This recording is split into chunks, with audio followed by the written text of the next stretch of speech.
rääkida Elkest ja teda mõne sõnaga iseloomustada, siis peaks vist alustama sellest, et ta on ääretult mõistev ja inimlik inimene sõna otseses mõttes.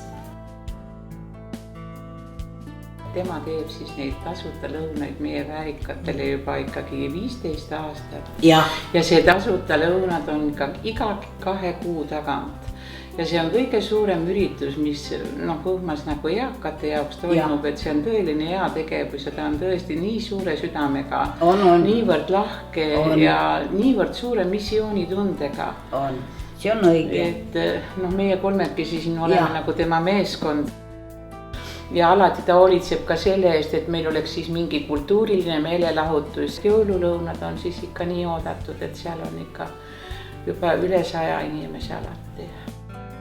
Elke ja Peter siis andsid meile kasutada oma uisuväljaku, kus ma siis sain noortega tegeleda. Lisaks siis ta veel tuli meile appi igasuguste väljasõitude korraldamisel. Tema ikka olnud see, kellele on helistatud ja öeldud, et kas on võimalik natukene abi saada. Et ta on täiesti alati olemas ja minu meelest on see suurepärane, et mis on sinu, see on minu mentaliteet. Talle helistad, siis ta juba ütleb sellise hea ja helge häälega, et tere Birgit. Aga igastahes jah, Elke ja Peter asusid siis seda asja siin korraldama, seda romantilist jõululaata, siis terve linn või ütleme siis see laada osa on hästi valgustatud. Siin on laternad, küünlad, põhimõtteliselt nagu valgus meri on ümberringi. Ja muidugi laada osa, igasugused kaupmehed.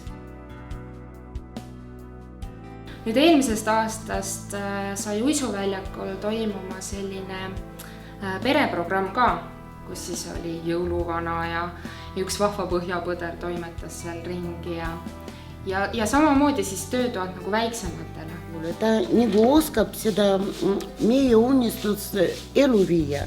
Me oma naistega rääkisime, see kõik nagu tema peas jäi ja tema pärast nagu organiseerib kõik. Loodame, et tema ikka saab organiseerida seda. Aga Elke on niisugune, kes õpib meil suhelda niimoodi, et ei tohi kedagi solvata, ei tohi, ja see on praktiline õppimis. Väga hea, et ta märkab igasugused väike detaalid ja pärast sellest tuleb suur asi.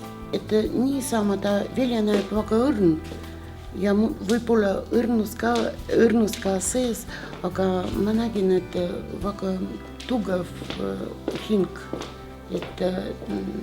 ja väga positiivne kogu aeg. Aitäh, et sa oled meile andnud need ruumid, aitäh, et sa oled meile jälle toonud kas siis pikendusjuhtme või aitäh.